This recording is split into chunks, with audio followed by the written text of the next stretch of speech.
Page number 229, 229, recording number 56, 56. మనస్వరూప నిరూపణము అనే 18th chapter మనం ఇప్పుడు త్రిపురాదేవి కథగా చెప్పుకోబోతున్నాం. భార్గవుడు అడిగిన ప్రశ్నకు దత్తాత్రేయుల వారు ఇంకా కూడా సమాధానం ఇట్లా చెప్తూ ఉన్నారు. మనస్సులో వికల్పాలని వదిలిపెట్టి నిశ్చలమైనంత మాత్రం చేతనే ఆ అవతల వస్తువుల్ని, వెలుపల వస్తువులని ఆవరించి ఉన్న అజ్ఞానము, జడశక్తి తొలగిపోతుందా అంటే ఆ వస్తువుని అజ్ఞానం కవర్ చేసి ఉన్నందువల్ల ఆ వస్తువులాగా అలా నామరూపాలతో కనపడుతోంది అని చెప్పుకున్నాం. కాబట్టి కేవలం మనస్సు నిశ్చలమైనంత మాత్రం చేతనే నీకు మనకి ఆవరణ తొలగిపోతుందా, ఆ జడశక్తి, ఆ అజ్ఞానం తొలగిపోతుందా అంత మాత్రానే అని నీకు సందేహం వస్తుందేమో భార్గవా. అది లేదు, అసలు ఆవరణే లేదు. అసలు అజ్ఞానము ఆవరించింది అనేదే లేదు అక్కడ. అజ్ఞానం ఆవరించిందని అనుకుంటున్నారు జనం, అంతే తప్ప అజ్ఞానం ఆవరించటం అనే జ్ఞానాన్ని అజ్ఞానం ఎలా ఆవరిస్తుంది? అసలు అది పాసిబులే కాదు. అలా అనుకోబడుతోంది. అజ్ఞానం ఆవరించి ఉన్నది అని అనుకోబడుతోంది. ఆవరణే లేదు, ఎల్లలే లేవు ఈ మహాశక్తికి, నీ ఆత్మశక్తికి. నీ చేతనే కల్పింపబడిన ఆవరణ సత్యం ఎట్లా అవుతుంది? నువ్వే కల్పించుకుంటున్నావు దాన్ని కూడా.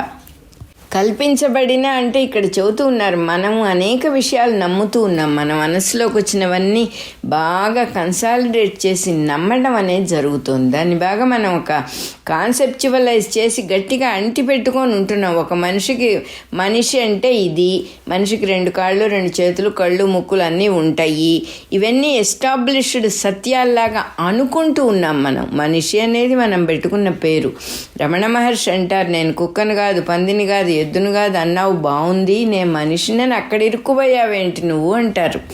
అంటే మనం ఈ కాన్సెప్చువలైజ్ చేసేసాం, మనస్సుతో జీవించటం అలవాటు చేసుకున్నాం. కాబట్టి మనస్సు ఏది చెబితే అది మళ్ళీ మళ్ళీ మళ్ళీ మళ్ళీ దాన్ని ముద్రలు వేసుకుంటూ దాన్ని మళ్ళీ మళ్ళీ మననం చేసి మంత్రంలాగా చేసుకున్నందువల్ల అవన్నీ మనకి ఎస్టాబ్లిష్డ్ సత్యాలైనాయి, అంతే తప్ప అవి నిజానికి లేవు అని మళ్ళీ మళ్ళీ చెబుతూ ఉన్నారు పాపం దత్తాత్రేయుల వారు.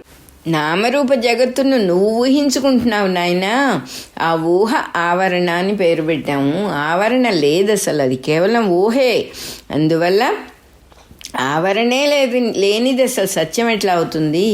తాడుని చూసావు, పాము అని భయపడ్డావు. తాడుని చూసి పాము అనుకునేది నీ చేత కల్పించబడిన అజ్ఞానం. నువ్వు అనుకున్నావు, నీ భ్రాంతి, నువ్వు పొరపాటు పడ్డావు. అందులో సందేహమే ఉంది. అక్కడ తాడు పామైపోలేదే.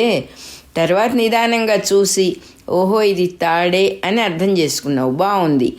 మరి అర్థం చేసుకున్న తర్వాత మరి తాడు గురించి ఏమిటి? తాడు కూడా కల్పింపబడిన జ్ఞానమే అని తెలుసుకోవాలి, అంతటితో వదిలేయకూడదు. పాము అనుకున్నాను, పాము కాదని అర్థమైంది. తాడు అనుకుంటున్నా, అసలు ఇదేమిటో అర్థం కాలేదే. ఇది ఆత్మవస్తువే, ఇక్కడ వేరే రెండో వస్తువు లేదు, ఉన్నదొకటే. నామరూపాత్మక జగత్తు మనస్సు చేత కల్పించబడినది. మనస్సు ఊహించుకుంటోంది, ఒక ఆటగా ఊహించుకుంటోంది. ఊహలన్నీ నిజమైనట్టుగానే అనిపిస్తుంది. మనకి ఇక్కడ ఎంత ధైర్యం ఇస్తున్నారంటే దత్తాత్రేయుల వారు భార్గవుడికి చెప్తూ ఉన్నారు, భార్గవ నువ్వు ఊహించుకున్నావు అనుకో, నిన్నెవరో బంధించినట్టు, బెదిరించినట్టు, కొడుతూ ఉన్నట్టు ఊహించుకున్నావు. ఆ ఊహలోనే గట్టిగా మునిగిపోయినావు చాలాసేపు. తర్వాత మళ్ళీ ఊహాన్ని గుర్తొచ్చి విదిలించుకొని బయటకు వచ్చావు. ఇప్పుడు బంధం ఏమైపోయింది? ఇందాకడి నుంచి నిన్ను బంధించారు, బెదిరించారు, కొడుతున్నారు, ఇప్పుడు లేదు కదా. అంటే నువ్వు దాంట్లో నుంచి ఇది భ్రాంతి అని తెలుసుకుని బయటపడ్డావు. ఇది ఊహ అని తెలుసుకున్నావు, ఊహ చెదిరిపోయింది. బంధం ఎక్కడుంది? నిన్ను కట్టేయటం అనేది ఎక్కడుంది? నిన్ను కొట్టడం అనేది ఎక్కడుంది? లేదు కదా. బెదిరింపులు ఎక్కడున్నాయి? అలా పోతుంది. నువ్వు మనస్సులో వికల్పాన్ని వదిలిపెట్టినంత మాత్రం చేతనే అజ్ఞానం అంతా కూడా పోతుంది. ఏ వికల్పము, ఏ ఊహ లేకుండా మనస్సును ఖాళీ చేసుకున్నప్పుడు నువ్వేమిటో నీకు తెలుస్తుంది, జడశక్తి తొలగిపోతుంది, చెదిరిపోతుంది అని చెప్పి చెప్తూ ఉన్నారు. అంతేకాదు అనాది కాలం నుంచి ఇక్కడ ఎవరికి కూడా బంధం అనేది లేదు. అసలు బంధం ఉండటానికి పాసిబిలిటీ లేదు. ఎందుకంటే ఆత్మవస్తువు అనేది బంధింపలేరెవరు. దాన్ని మించిన శక్తి ఏదైనా ఉంటే దాన్ని బంధించగలుగుతుంది, కానీ దాన్ని మించిన శక్తి ఎక్కడుంది? లేదు కదా. ఉన్నది ఒకటే వస్తువు, దాన్ని అదే బంధించుకుంటుందా? ఆటగా ఆడుకుంటోంది, ఊహించుకుంటోంది, అంతే. బంధనే లేదు అసలు ఇక్కడ. ఇది ఊహ అని తెలియంగానే భ్రాంతి తప్ప బంధం లేదు అని తెలిసిపోతుంది అన్నమాట. నిజంగా చెప్పాలంటే నేను ఫలానా అని అనుకోవటమే బంధం తప్ప, అనుకోవటం మానేస్తే బంధం లేదు కదా. ఎందుకు అనుకుంటున్నాం? నిద్రలో ఏమనుకోకుండానే బాగానే ఉన్నాం కదా. మనం మంచి నిద్రపోయేటప్పుడు మనం చక్కగా ఉన్నాం, ఆనందంగా ఉన్నాం, అసలు వస్తువుతో కనెక్ట్ అయ్యి, ఆత్మవస్తువుతో కనెక్ట్ అయ్యి నిశ్చింతగా ఉన్నాం, సోర్సుతో కనెక్ట్ అయ్యి ఉన్నాం. మరి అప్పుడు నేను ఫలానా, నేను ఫలానా, నేను ఫలానా, నేను దేహాన్ని, నాకు ఫలానా పేరు మా నాన్నగారిది, మా తాతగారిది అని అనుకోవటం లేదు కదా. అనుకోనంత మాత్రం చేతనే లేకుండా పోలేదు కదా. ఇవన్నీ కూడా విచారించుకోమని చెప్పి చెప్తూ ఉన్నారు ఆయన. ఎంత బుద్ధిమంతుడైనా కూడా, ప్రయత్నాలు ఎన్ని చేసినా కూడా బంధం అనే భ్రాంతిని తొలగించుకోవాల్సిందే తప్ప, అది తప్ప వేరే మార్గం లేదు. ఈ సంసార బంధం పోవాలంటే ఆ ఊహలు, ఆలోచనలు, ఆ కాన్సెప్ట్స్ అన్నీ వదిలేసేయాలి. ఊహ అనేది ఎక్కడొస్తుందంటే ఫస్ట్ థాట్ నేనుంటేనే నా ఊహ ఉంటుంది. ఈ నేను అనే సపరేషనే లేదు అసలు. నేను లేదు, అసలు ఉన్నది అసలు వస్తువు ఒకటే, ఆత్మవస్తువు. అదే మనకి ముందు చెప్పారు, సంపూర్ణాహంకారము, పూర్ణాహంకారం అన్నారు. ఆ పూర్ణాహంకారం ఉన్న వస్తువు ఒక్కటే, ఇక్కడ సపరేషన్ అనేదే లేదు అనేది తెలుసుకున్నప్పుడు అన్నీ ఎగిరిపోతాయి. ఏమాత్రం చెదిరిపోతుంది భ్రాంతి అంతా కూడా. ఆత్మరూపమైన అద్దంలో ప్రతిబింబాలైన భావాల చేత బంధం కలుగుతుందా ఎక్కడైనా అని అడుగుతున్నారు. ప్రతిబింబాలన్నీ కూడా అద్దాన్ని బంధించగలుగుతాయా? నీకు వచ్చే ఆలోచనలు నిన్ను బంధిస్తాయా? బంధించలేవు. బంధించబడి ఉన్నానని నువ్వు అనుకుంటున్నావు, నీకు ఫ్రీడమ్ లేదని, నువ్వు ఫలానా అని అన్నీ నువ్వే అనుకుంటున్నావు. అనుకోవటము అనేది ఎంత భ్రాంతి అని తెలుసుకుంటే వదిలేస్తావు. అంత చెదిరిపోతుంది అనుకోవటం అనేది అంతా కూడా. నేను ఫలానా, నా పేరు ఇది, నా ఊరిది, నా దేహం ఇది, ఇవన్నీ అనుకోవటము అనేటటువంటిది వదిలేసినప్పుడు ఏ భావము నీకు బంధాన్ని కలిగించలేదు. భావమే లేదు అసలు. భావం లేని నిశ్చల స్థితిలో నువ్వే సర్వత్రా ఉంటావు నాయనా అని చెప్పి చెప్తూ ఉన్నారు. అద్దంలో కనపడే ప్రతిబింబాలు అద్దాన్ని ఎట్లా బంధించలేవో, అదేవిధంగా నీలో ఉన్నటువంటి ఏ ఊహ, ఏ వికల్పము కూడా నిన్ను బంధించలేదు. సంసార బంధము మనస్సున్నది అనే నిశ్చయంతో రెండు విధాలుగా ఏర్పడే భ్రాంతి తప్ప ఎవ్వడికి ఎక్కడా కూడా, నీకే కాదు ఎవ్వరికీ లేదు బంధం అసలు. సరి అయిన విచారము, కరెక్ట్గా దాన్ని విచారించి బాగా పాండరోవర్ చేసి విచారణ చేసుకొని, విచారము అనే మహాజలముల చేత అంటున్నారు, ఆ నీళ్ళ తీసుకొచ్చి, విచారం అనే నీళ్లు తీసుకొచ్చి భ్రాంతి అనే మాలిన్యాన్ని, ఆ మట్టిని, ఆ మురికిని కడిగేస్తే తప్ప ఎవ్వడికి కూడా సంసార భీతి నశించదు. రెండో వస్తువు ఉంటే భయమే. సంసార భీతి అంటే నేను కాక వేరే ఎవరో ఉన్నారు అనేటటువంటి భ్రాంతి. ఎవరో ఉన్నారు ఈ గదిలో, నేను ఒక్కదాన్నే కాదు, ఒక్కడనే కాదు, ఎవరో ఉన్నారు అనే భావమే మనకు భయం కలిగిస్తుంది. అట్లాంటిది ఇంతమందిని ఊహించుకుంటూ ఉన్నాం, సృష్టి మొత్తాన్ని ఊహించుకుంటూ ఉన్నాం. వీళ్ళందరూ ఎవరో అనుకుంటున్నాం. ఇది నేనే, ఉన్నది నేనే, వేరే ఎవరు లేరు. నా ఊహగా అంతా జరుగుతోంది. ఊహని నేను వెనక్కి తీసుకోవచ్చు అని తెలియంగానే భ్రాంతి అంతా కూడా పోతుంది. సరైన విచారము అనే మహాజలముల చేత ఆ నీళ్లు తీసుకొచ్చి, సరైన విచారం అనేటటువంటి శుభ్రమైన నీళ్లు తీసుకొచ్చి ఆ మురికినంతా కడిగేసేయాలి అంటున్నారు. సంసార భీతి ఉండదు ఇంకప్పుడు. ఆ భ్రాంతి కనుక తొలగకపోతే, అంటే ఎవరో ఉన్నారు, మనం మాట వరుసకి చెప్పుకున్నా కూడా ఈ గదిలో ఏదో అలికిడైంది, ఎవరో ఉన్నారు అనేది ఎంత భీతిని కలిగిస్తుంది.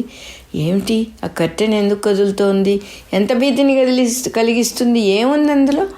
ఎవ్వరూ లేరు, ఉన్నది ఒకటే. కర్టెన్ కదిలినా ఎవరన్నా ఉన్నట్టుగా ఉన్నా అది కూడా నేనే. రెండో వస్తువే లేదు అని తెలుసుకున్న వాడికి భయం ఎందుకు కలుగుతుంది? ఏం జరిగినా ఇక్కడంతా నా స్వరూపమే, వేరే రెండో వస్తువు లేదు. ఉన్నది నేనే, ఒక్కటే వస్తువు ఉన్నది అని తెలుసుకున్నప్పుడు వాడికి భయం ఎందుకు కలుగుతుంది? సంసార భీతి ఎందుకు కలుగుతుంది? ఆ భీతి అనేది పోవటానికి ఇదొక్కటే మార్గం, రెండో వస్తువు లేదు అని తెలుసుకోవటమే.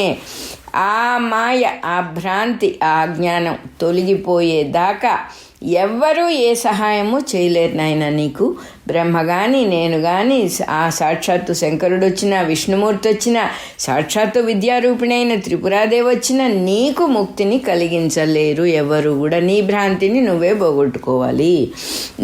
ఇది భ్రాంతి అని తెలుసుకొని దాన్ని వదిలేయాలి. అనుకుంటేనే ఉంటున్నాయి ఇవన్నీ కూడా, అనుకోకపోతే లేవు. వాడు దుర్మార్గుడు అనుకుంటే వాడు దుర్మార్గుడే. అయ్యో నే పొరపాటు పడ్డానే, వాడు సాక్షాత్తు దైవస్వరూపమే. నిజంగా నా స్నేహితుడు నా హితం కోరేవాడు అనుకుంటే వాడు నీ హితం కోరేవాడే. నువ్వేదనుకుంటే అదే. అనుకోవటం మానేస్తే ఉన్నదంతా నువ్వే. ఎంత సింపుల్గా ఉంది అని చెప్తూ ఉన్నారు. ఈ భ్రాంతిని నీకు నువ్వు పోగొట్టుకోవాలి. కానీ ఏ గురువులు, ఏ దేవతలు, ఏ మహానుభావులు వచ్చినా, ఆఖరికి త్రిపురాదేవి వచ్చినా, విద్యారూపిణియే వచ్చినా సాక్షాత్తు నీకు పోగొట్టలేదు. నువ్వే పోగొట్టుకోవాలి. ఎందుకంటే నువ్వే కల్పించుకున్నావు కాబట్టి, నీ ద్వారా అనుకోబడుతోంది కాబట్టి, నీ ద్వారా చింతన చేయబడుతోంది కాబట్టి, నీ ద్వారా మళ్ళీ మళ్ళీ మళ్ళీ మననం చేసుకుంటూ ఉన్నావు. ఆ మననాన్ని ఆపేసేయి. మంత్రం కాదు ఇది, మననం చేయాల్సిన విషయం కాదు ఇది. ఇది సాక్షాత్తు ఉన్నది ఒకటే వస్తువు. మనం ముందర కూడా చెప్పుకున్నాము. నిసర్గదత్త మహారాజ్ అని ఆయన గురువుగారి దగ్గర సేవ చేశారు హిమాలయాల్లో. ఆయనకి గురువుగారు ఒక్కటే మాట చెప్పారట, నాయన ఇది నేను కాదు, అది నేను, ఐ యామ్ దట్ అని అనుకో. ఇంగ్లీష్లో చెప్పలేదు ఆయన, మరాఠీ వాళ్ళు అది నేను, ఉన్న వస్తువే నేను అనేదే మహామంత్రం, ఇంకేం లేదు. అదే వాస్తవం. నువ్వు ఏది నువ్వని అనుకుంటున్నావు అదంతా అబద్ధం. అది నేను అని అర్థం చేసుకో. సోహం అన్నమాట. సోహం అంటే అది నేను అని అర్థం.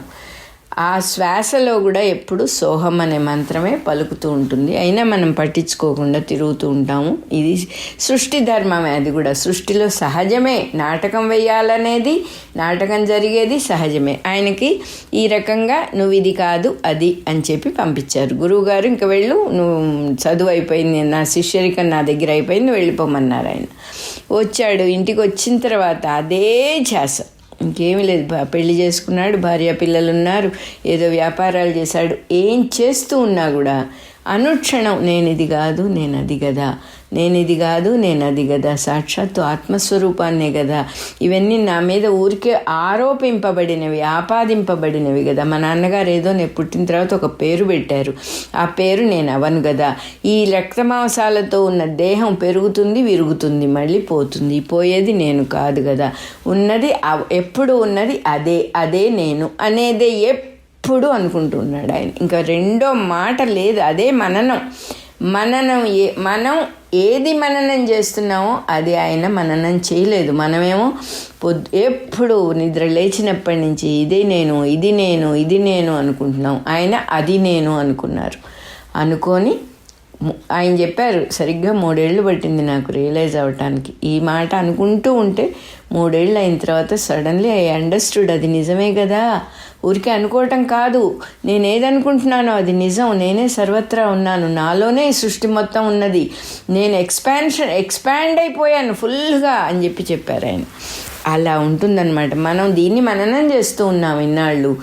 ఆ మననం నువ్వు ఆపేసి అది నేను, అసలు వస్తువు నేను, సర్వత్రా ఉన్నవాడిని నేను. ఈ దేహం నాకు ఒక కుండలాగా ఒక ఆవరణ కల్పించలేదు. నీళ్ళల్లో ముంచిన కుండకి ఆవరణ ఏర్పడుతోంది. లోపల ఉన్న నీళ్లు, బయట ఉన్న నీళ్ళు అని రెండు ఉంటున్నాయి అక్కడ. ఆ కుండే లేదు అసలు. ఆ కుండ కూడా నా స్వరూపమే, ఆ నీళ్లు కూడా నా స్వరూపమే, ఆ గాలి కూడా నా స్వరూపమే, సమస్తము నా స్వరూపమే. ఇక్కడ నేను కానిదంటూ ఏమీ లేదు. ఎందుకంటే నాలో నుంచే వచ్చింది. ఇప్పుడు నేను కాదు అనే ఊహ కూడా నాలో నుంచే వస్తూ ఉన్నది. ఆ ఊహను తీసేసి సర్వత్రా ఉన్నది నేనే అనే ఊహని నేను మళ్ళీ ఎస్టాబ్లిష్ చేసుకుంటే చాలు.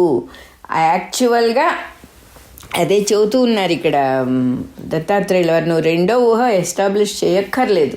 ఇది నేను కాదు అని తెలుసుకుంటే ఉన్న వస్తువు అదే. డబ్బా ఖాళీ చేస్తే ఉండేది ఆకాశమే, లోపల అదే వచ్చేస్తుంది, ఖాళీ అదే వచ్చేస్తుంది. ఖాళీని నువ్వు తెచ్చి నింపక్కర్లేదు. ఇది ఆనందమయ్యి మా కూడా చెప్పారు, నేను ఇది కాదు అంత మటుకే నువ్వు చేయాల్సింది. నేను ఫలానా అని మళ్ళీ నువ్వు ఇంకొక పేరు పెట్టక్కర్లేదు అక్కడ. ఇప్పుడు నేను ఏదనుకుంటున్నానో అది కాదు. అందరూ ఇదే చెప్పారు, అన్ని పురాణాలు ఇదే చెప్పినాయి. రెండో వస్తువు లేదు అనేదే అసలు సత్యం.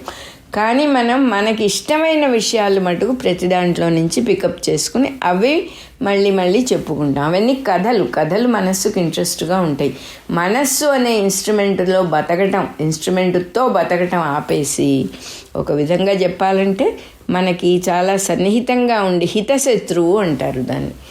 సన్నిహితంగా ఉంటుందంటే దగ్గరగా, అందరిలోకి దగ్గరగా ఉండి మనకి అహితం చేస్తుంది, హితం చెయ్యదు. అందుకే హితశత్రువు అన్నారు. అహితం ఎట్లా చేస్తుంది? నువ్వు అది కాదు ఇది అని చెప్తుంది. ఈ దేహమే నువ్వు, ఈ చుట్టూతా ఆ నువ్వు అనేది రాగానే, నేను అనే భావన రాగానే ఫస్ట్ థాట్ అదేట. నేను రాగానే నాది అనేటటువంటి కల్పన అంతా కూడా వచ్చేస్తుంది. మనం కూడా చదువుకున్నాం, మనస్సుకు భార్య కల్పన. ఆ కల్పనా శక్తి అంతా క్రియేట్ చేస్తుంది. ఇది కల్పన కాకపోతే ప్రతి విషయం మనస్సులో మెమరైజ్ చేసుకుంటూనే ఉంటాం. దాన్ని ఎందుకు మళ్ళీ మళ్ళీ గుర్తు చేసుకోవాలా మనం? కానీ అలా జరుగుతూనే ఉంటుంది. అది బాగా కన్సాలిడేట్ అవుతూ ఉంటుంది మళ్ళీ మళ్ళీ గుర్తు చేసుకున్న కొద్దీ. ఇక్కడ మా అత్తగారితో నాకు జరిగిన అనుభవం ఒకటి చెప్తాను. ఆవిడ నాకు కొన్ని పిండి వంటలు అవి నేర్పించారు. ఆవిడ దేహం వదిలేసిన తర్వాత ఒకరోజు ఆవిడ నేర్పించిన పిండి వంట చేస్తూ ఉంటే నాకు కుదరకపోతే అయ్యో కుదరట్లేదే అనుకుంటూ ఉంటే ఆవిడ టక్కుమని నాకు సమాధానం చెప్పారు. ఇలా చెయ్యమ్మాయి, కొంచెం పేరునే వేసి కలుపు అన్నారు. నేను చాలా న్యాచురల్గా ఆవిడేదో నా పక్కనే ఉన్నట్టు, ఆవిడ నాకు చెప్పినట్టు అంత సహజంగా జరిగింది అది. దాన్ని వెంటనే ఆవిడ చెప్పినట్టు చేశాను. అది బాగా కుదిరింది. అంతా అయిపోయాక సడన్లీ రియలైజ్ అయ్యా, ఏమిటి అసలు ఆవిడ చెప్పినట్టుగా ఉన్నదేమిటి? ఒకసారి ఒళ్ళు జల్లుమంది, ఏమిటి ఆవిడే వచ్చి చెప్పినట్టుగా అయిందేంటి? మనం చాలా చాలా తేలికగా మిస్లెడ్ అవుతాం ఇట్లాంటి విషయాలు. ఆవిడ వచ్చారండి, మా అత్తగారు వచ్చారండి, నాతో మాట్లాడారండి, రావటాలు పోవటాలు ఇక్కడేం లేవు. అసలు ఆ అత్తగారు ఎక్కడున్నది? దేహంతో ఉన్నప్పుడు ఆ అత్తగారు ఎక్కడున్నది? నా మనస్సులోనే ఉన్నది అత్తగారు, వేరే ఎక్కడున్నది? నేను ఊహించకపోతే అత్తగారి దేహం ఎదురుగా కనపడుతుంది, నేను దాన్ని గుర్తించను, నేనేదో ధ్యాసలో ఉన్నాను. అత్తగారు ఎక్కడుంది అప్పుడు? అత్తగారు అనే భావము, ఆవిడ ఆకారము నా మనస్సులో ముద్రించుకుని దాన్ని నేను అత్తగారుగా నమ్ముతూ, ఎదురుగా ఎవరో ఉన్నారని అనుకుంటూ, ఇంకో దేహం ఉన్నదని అనుకుంటూ ఆపాదించుకుంటూ బతికాను ఇన్ని సంవత్సరాలు. ఇప్పుడు ఆ దేహం పోయినా కూడా నాకేం తేడా ఉంటుంది? ఏమీ ఉండదు అని అర్థమైంది. నా మనసులో అత్తగారితోనే నేను వ్యవహారం చేస్తున్నా. మనకు హేమలేఖ చెప్పింది బిగినింగ్లోనే, నువ్వు ఊహించుకుంటున్నావు, ఒక స్త్రీని ఊహించుకుని ఆమెతో రమిస్తున్నట్టుగా నిన్ను నువ్వు ఊహించుకుంటున్నావు, బయట ఏం జరుగుతోందో నీకు తెలియదు అని చెప్పింది ఆవిడ. అదే రకంగా నీలో జరిగే మార్పు తప్ప బయట ఏమీ లేదు. ఆ అత్తగారు అనే భావం ఆవిడ గురించినటువంటి మొత్తం కల్పనంతా నాలో అప్పుడు ఉంది, ఇప్పుడు ఉంది. నేను కల్పించుకున్న కల్పనది. ఆ దేహం వెళ్ళిపోయినా కూడా ఉన్నది. ఇక్కడ దయ్యాలు భూతాలు రావటాలు పోవటాలు ఏమీ లేవు. ఉన్నది ఒకటే ఆత్మవస్తువు, రెండో వస్తువే లేదు అసలు.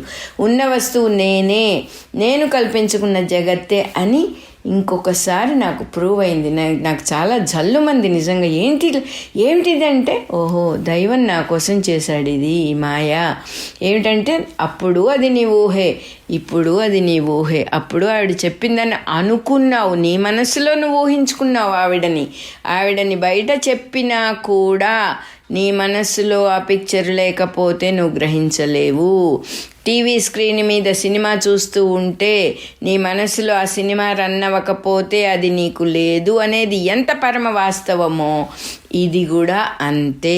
ఆ వ్యక్తి ఎక్కడ ఉన్నారు, అమ్మ ఎక్కడుంది, అత్త ఎక్కడుంది, పిల్లలు ఎక్కడున్నారు, నీ మనసులో ఉన్నారు, ఎక్కడా లేరు వేరే.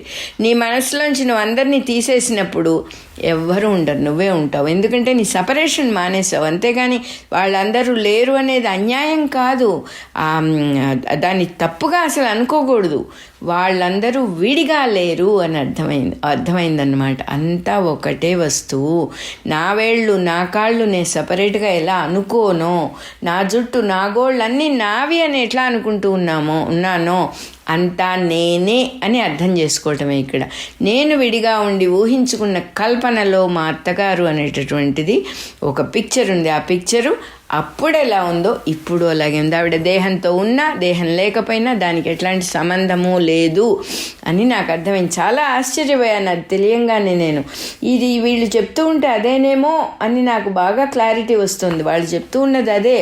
నువ్వు భావన చేస్తూ ఉన్నావు, నీ భావన తప్ప విడిగా ఎక్కడ ఏమున్నది? వివిధ పదార్థాలతో రూపాలతో భాషించేది తప్ప భిన్నంగా విడిగా మనస్సు అంటూ ఏమున్నది? నీ భావనే నీ మనస్సు. అది ఇది అని అనేక రకాలుగానే భావాలన్నీ వదిలేస్తే ఉన్నది ఆత్మవస్తువే కదా. డబ్బా ఖాళీ చేస్తే ఆకాశం నిండిపోతుంది కదా, సహజం కదా అది అంటూ ఉన్నారు. అట్లాగే తాడుని కూడా, చిత్తం మనసులో తోస్తున్న భ్రాంతి తాడు కూడా నామరూపాత్మకంగా నేను మనస్సులో పెట్టుకున్న పిక్చర్ అది. నా ఊహ, అది తాడు కూడా కాదు. సర్వత్రా నేనే ఉన్నప్పుడు తాడెక్కడి నుంచి వచ్చింది? కేవల చైతన్యమే, ఉన్నదంతా చైతన్యమే. అదే రకంగా నీకు కనిపించే ప్రతి దృశ్యంలోనూ అంటున్నారు ఎన్నో కనిపిస్తాయి. నామరూప విశేషాలన్నిటినీ, ఇది వీడి పేరు, ఇది వీడితో చుట్టరికం, వీడి అందచందాలు, వీడి చక్కదనాలు, వీడి మాటలు అన్నీ నీ మనోకల్పితమే. కల్పితాలే, భ్రాంతే. దీన్ని తొలగిస్తే కానీ చైతన్యం మిగలదు. దీన్ని పక్కకు తీసేసేయి. రంగుటద్దాలొద్దు. ప్లెయిన్ గ్లాసు పెట్టుకున్నప్పుడు ఉన్నట్టుగా నీకు కనపడుతుంది. ఇది కేవల భ్రాంతి. నువ్వు ఊహించుకున్నవి. నువ్వంటే నువ్వని కాదు, మొత్తం జగత్తు అనేటటువంటి సంసారాన్ని ప్రతి జీవి ఊహించుకున్నందువల్లనే ఇదంతా వస్తుంది. ఊహించుకోవటం ఎలా చేతవో మనకి వదిలించుకోవటం కూడా చేతవన్నమాట. ఎలా ఎంత సహజంగా చక్కగా చెప్తూ ఉన్నారు. నామరూప విశేషాలన్నీ తీసి పక్కన పెట్టేసే, ఏమీ లేదు ఇక్కడ. దృక్కులోనే నీలోనే ఉంది సమస్తం. నువ్వు ఊహించుకోకపోతే లేదు కదా. నేను ఊహించుకోకపోతే, నాకు తెలియకపోతే వాడెవరో ఇంతకుముందు గుర్తు పరిచయం లేకపోతే లేడు కదా వాడు. ఎంత సహజమైన విషయం. నమ్మబుద్ధి కాదు మనకి. ఎందుకు నమ్మబుద్ధి కాదంటే మనస్సుకి మనం ఇన్నాళ్ళు అధికారం ఇచ్చాం మన మీద. ఆ మనస్సు చలాయిస్తోంది తన అధికారాన్ని.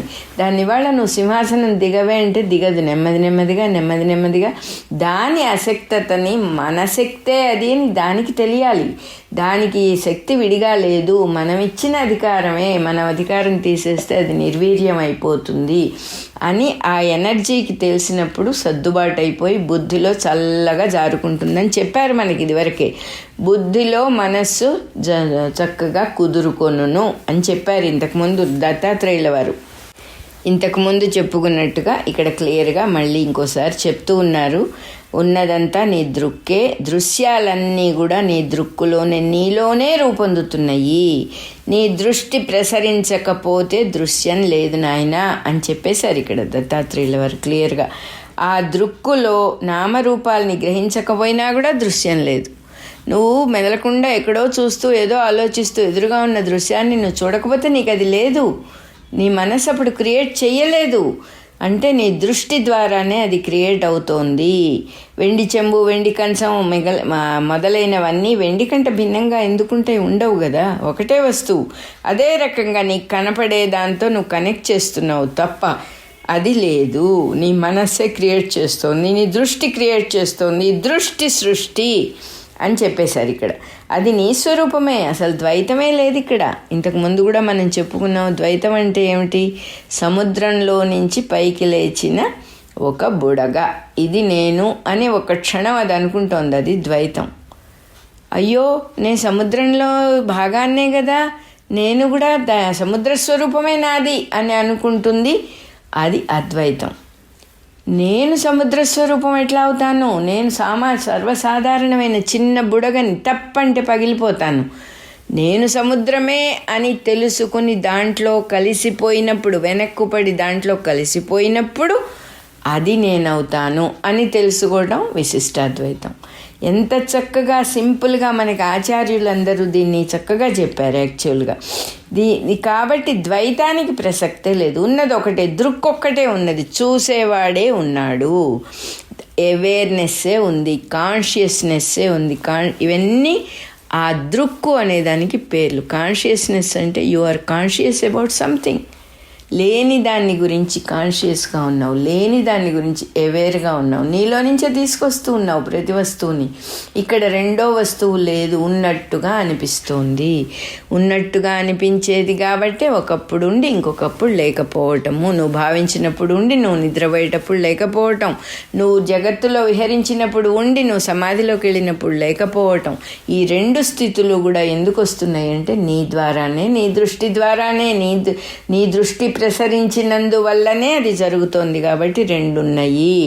అయ్యో ఇంత చెప్పినా కూడా నాకు తెలియటం లేదే, ఈ సంసారంలో పడి ఇలా కొట్టుకుంటున్నానే అని చింతపడవలసిన అవసరం లేదు. ఎందుకంటే నువ్వుగా ఉన్న ఆత్మవస్తువు ఎక్కడ ఏ మలినము అంటది దానికి. అది స్వచ్ఛమైనటువంటి వస్తువు. అది ఎంత పవిత్రమైన వస్తువు అంటే ఎవరన్నా పాడు చేయాలన్నా కూడా చేయబడని వస్తువు, అంత గొప్ప వస్తువు. ఈ పాత్రని తోమి శుద్ధి చేయవలసిన అవసరమే లేదు అసలు. అది అశుభ్రం అంటదు దానికి అసలు. అటువంటి పవిత్రమైన వస్తువు అది. దానికి ఏమి నిరాలంబ స్థితి, ఏ ఆధారము లేదు, ఏ ఆధారం అవసరం లేదు. తనంతట తానుగా నిలబడేదే ఆ స్థితి. అదే మన స్థితి. మనల్ని మనం ఎప్పుడు అండర్ ఎస్టిమేట్ చేసుకోక్కర్లేదు. అయ్యో ఇలా ఉంది, అయ్యో అలా ఉంది. ఏది ఉన్నది ఒకటి.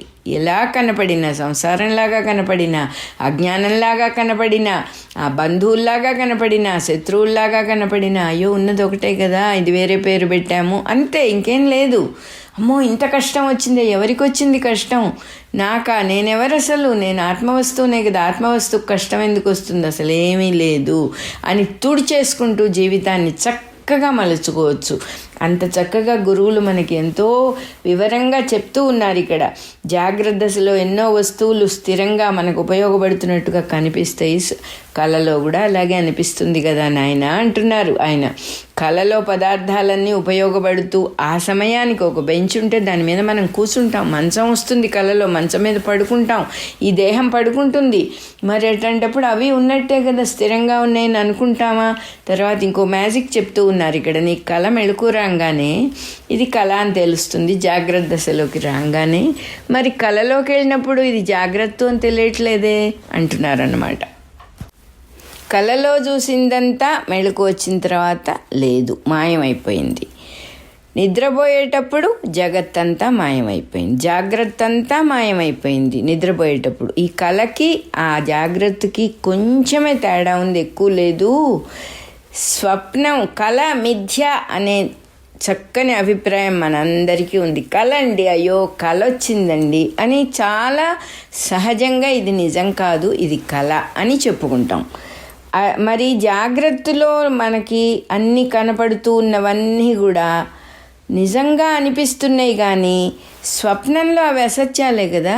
కళ వచ్చేటప్పుడు ఇవన్నీ పోయినాయిగా, మరి అది మిథ్య అయిపోతోంది కదా, అది మనం గమనించటం లేదు అంటున్నారు.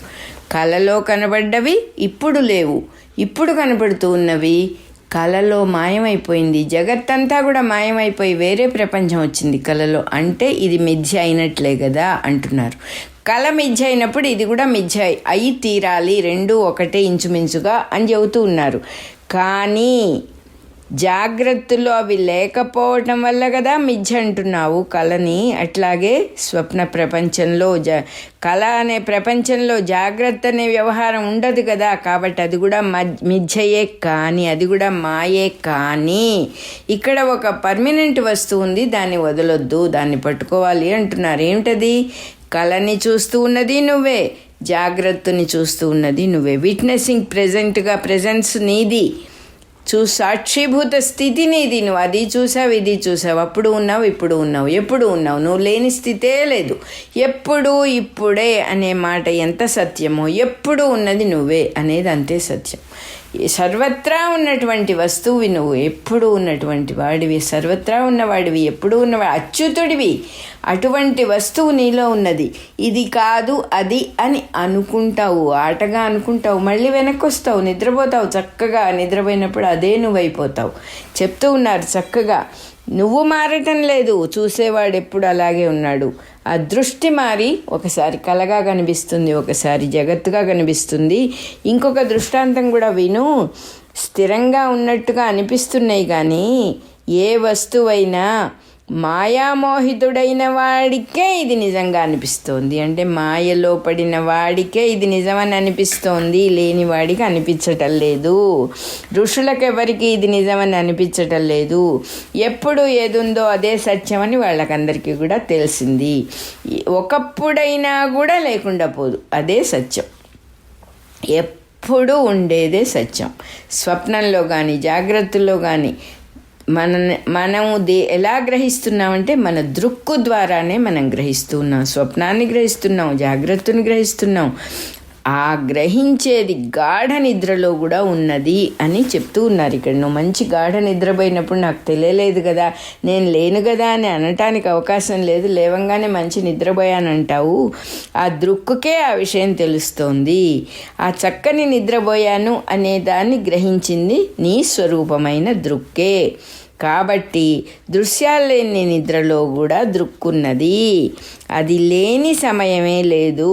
కాబట్టి దృక్కే సత్యము, ఉన్న వస్తువు అదొక్కటే అని చెప్పి ఇక్కడ చాలా క్లియర్గా చక్కగా వివరంగా చెప్తూ ఉన్నారు. ఏది దేని మీద ఆధారపడకుండా స్వయంగా ప్రకాశిస్తూ ఉంటుందో అదే సత్యం. అంటే ఏది లేకపోయినా అది ఉంటుంది. మనమే ఒక్కొక్క వస్తువుని పట్టుకొని ఇది సత్యమా అది సత్యమా అని మనం పక్కన పడేసేయచ్చు, ఎలిమినేట్ చేసేయచ్చు. అలా ఆ తాడు పట్టుకుని వెళ్ళిపోతుంటే ఉన్నది మనమే అని తెలుస్తుంది. మనకి హేమలేఖ కూడా చెప్తుంది ఆయనకి, హేమచూడుడికి, నువ్వు అన్నీ తీసేసేయి, నీకు మనసులోకి వచ్చిన ప్రతి విషయాన్ని తీసేసేయి, చివరికి నువ్వు తొలగించలేని విషయం ఒకటి వస్తుంది, అది నువ్వే, అదే నీ స్వరూపము అని చెప్పింది ఆవిడ. ఇక్కడ అలాగే చెప్తూ ఉన్నారు. దేని మీద ఆధారపడకుండా ఎప్పుడు ఉండేటటువంటి వస్తువు ఏదుందో అదే సత్యము, అదే నువ్వు. ఎండమావుల్లో నీళ్లలాగా కాసేపు కనిపించి కాసేపు కనబడకపోవచ్చు. ముత్యపు చిప్ప మీద ఎండబడి వెండిలాగా కాసేపు ప్రకాశించవచ్చు. అది అంత మాత్రాన అది వెండి కాదు. ఎండమావుల్లో అంత మాత్రాన నీళ్లు ఉండవు. అదే రకంగా నీకు నీ దృక్కులో ప్రకాశిస్తూ ఉన్నటువంటి ఈ జగత్తంతా కూడా లేదు అని అర్థం చేసుకో. ఒకప్పుడు ఉండి ఒకప్పుడు లేనిది లేదు అనే అర్థం చేసుకోమని చెప్పి చెబుతూ ఉన్నారు. స్థిరంగా ఉన్నట్టు కనిపిస్తూ ఉన్నంత మాత్రం చేత ఇవి సత్యాలు కాదు. పదార్థముల శాస్త్ర విజ్ఞానం అంతా సత్యమే అని ఇక్కడ ఒక పెద్ద బాంబు వేశారు మన మీద.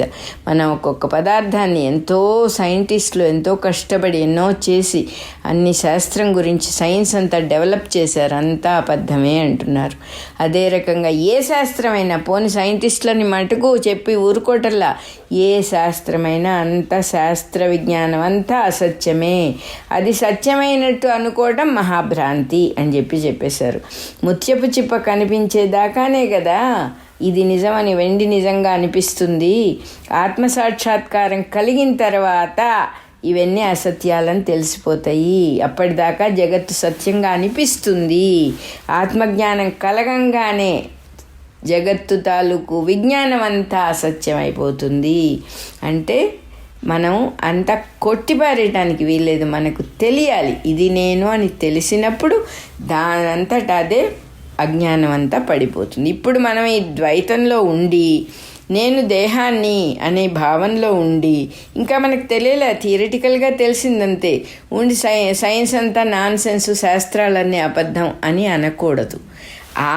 నేనే ఆత్మవస్తువు అని తెలిసినప్పుడు ఈ విజ్ఞానం అంతా దానంతటా అదే పక్కకి పడిపోవాలి. కానీ మనం నిలబడి దాన్ని తొలగించే పరిస్థితి అంత మేధ మనకి లేదు, అంత సత్తా మనకి లేదు, అది అవసరం కూడా లేదు అని చెప్పి చెబుతూ ఉన్నారు. అది భ్రాంతి అని దానంతటా తెలిసిపోతుంది. శూన్యమైన ఆకాశం అందరికీ సమానంగా కనిపిస్తోంది కదా, నువ్వు అడుగుతున్నావు అందరికీ సమానంగా ఎలా ఉందంటే ఉందనేది ఫ్యాక్టు. సో ఏమీ లేదు, ఖాళీ ప్రదేశం నీలం రంగులో అందరికీ కనిపిస్తోంది కదా, ఎలా కనిపిస్తోంది అంటున్నావు నువ్వు, కనిపిస్తోంది అనేది ఫ్యాక్ట్. అని చెప్పి చెబుతున్నారు. అట్లాగే అజ్ఞానం యొక్క సామ్యం వల్ల జగత్తంతా అంత కరెక్ట్గా ఉంది, ఎంతో నిజంగా ఉన్నది ఈ జగత్తు అని అందరికీ భ్రాంతి కలుగుతోంది.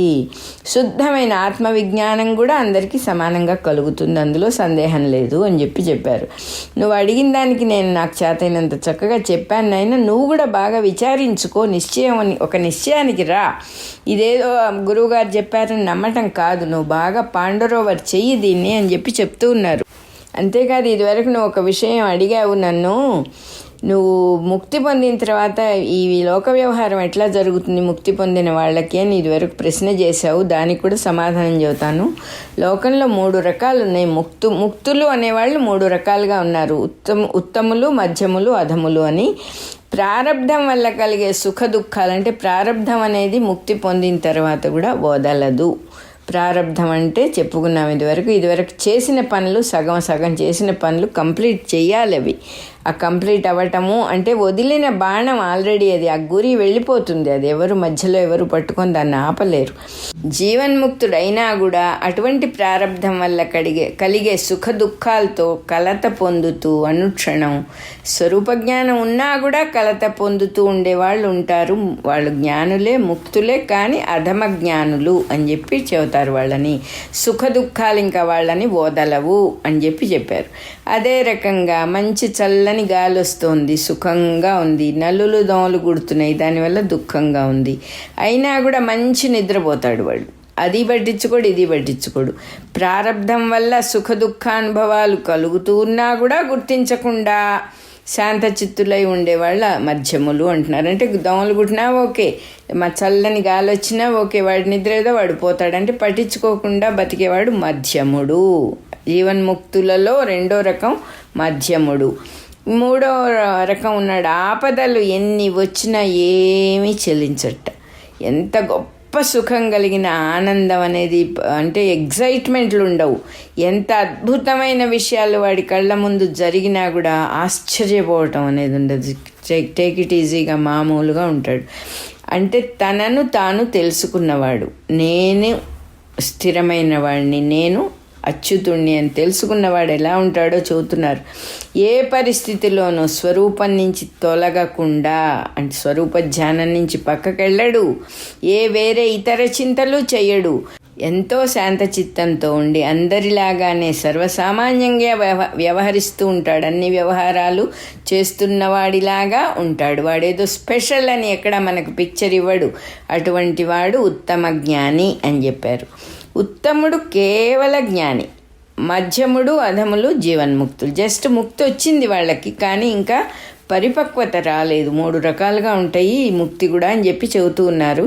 అధముడేమో సంతతము సమాధిలో ఉండలేడు. అధముడు జారి పడిపోతుంటాడు అప్పుడప్పుడు. మళ్ళీ బాగా నిలబెట్టుకోవాలి దాన్ని, మళ్ళీ ఆ సమాధిలోకి వెళ్ళి దాన్ని నిలబెట్టుకోవటం నేర్చుకుంటాడు నిదానంగా. కానీ ముక్తి కలిగినా కూడా అధమ స్థితిలోనే ఉన్నాడు అంటున్నారు.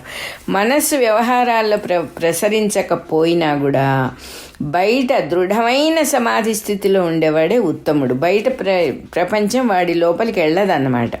కాబట్టి బుద్ధి యొక్క తేడాలను బట్టి జ్ఞానం కూడా రకరకాల దశల్లో కనపడుతూ ఉంటుంది. వాళ్ళ ప్రారబ్ధ విశేషాలని బట్టి జ్ఞానులకు కూడా విచిత్రమైన వ్యవహారాలు జరుగుతూ ఉంటాయి. అంటే మనం కొన్ని జీవితాలు చూసి అయ్యో ఈయన జ్ఞాని కదా, ఈయనకి ఇలా అయిందేంటి అని అనుకోకర్లే, విచిత్రమైన వ్యవహారాలు అని చెబుతూ ఉన్నారు ఇక్కడ. సో ప్రారబ్ధ విశేషాలని బట్టి, అంటే వాళ్ళు పూర్వం చేసుకున్న విశేషాలని బట్టి, అయ్యో విశ్వామిత్రుడు ఇలా ఎందుకున్నాడు, దూర్వాసుడు అలా ఎందుకున్నాడు, వశిష్ఠుడు ఇలా ఉంటారు జ్ఞానులే వాళ్ళందరూ, కానీ తేడాలు ఉంటాయి వాళ్ళల్లో కూడా, వాళ్ళ బ్యాక్గ్రౌండ్ని బట్టి అని చెప్తూ ఉన్నారు. ఇది జ్ఞానఖండంలో మనస్వరూప నిరూపణం అనే 18వ అధ్యాయము సంపూర్ణం అయిపోయింది. అలాగే మన 56వ రికార్డింగ్ నెంబర్ కూడా అయిపోయింది.